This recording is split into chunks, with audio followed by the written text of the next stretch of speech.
Assalamualaikum warahmatullahi wabarakatuh. Perkenalkan, nama saya Aulia Citra.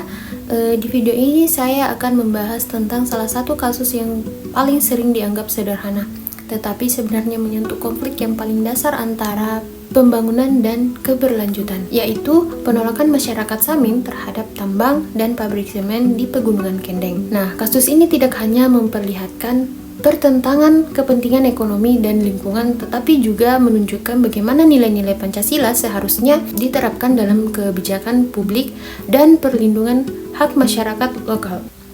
Bagi warga Samin, tanah dan air ini adalah sumber kehidupan mereka, dan penambangan karst dianggap mengancam respon air yang menopang pertanian mereka. Kenapa karst sangat penting dipertahankan? Karena ini berfungsi sebagai daerah resapan air hujan yang meresap ke batu kapur dan tersimpan di dalam tanah, lalu keluar lagi sebagai mata air yang dipakai warga untuk bertani atau berkebutuhan sehari-hari. Dan jika ditambang untuk bahan baku semen, sistem peresapan airnya bisa rusak dan menyebabkan mata air jadi hilang.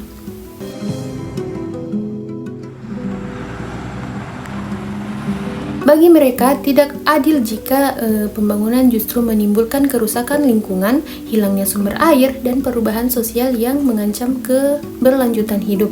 Pemerintah memandang proyek ini sebagai peluang ekonomi, tetapi masyarakat melihat bahwa dampak jangka panjang yang justru lebih besar dan merugikan bagi kehidupan mereka.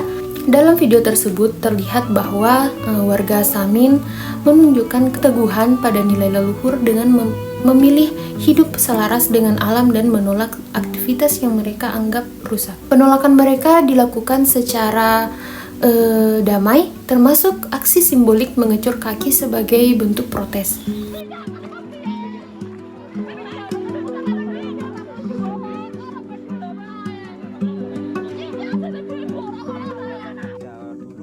Dari sisi Pancasila, kasus ini mencerminkan sila kelima tentang keadilan sosial, sila kedua tentang kemanusiaan yang adil dan beradab, serta sila keempat karena mereka menuntut untuk dilibatkan dalam keputusan yang menyangkut tanah dan masa depan mereka.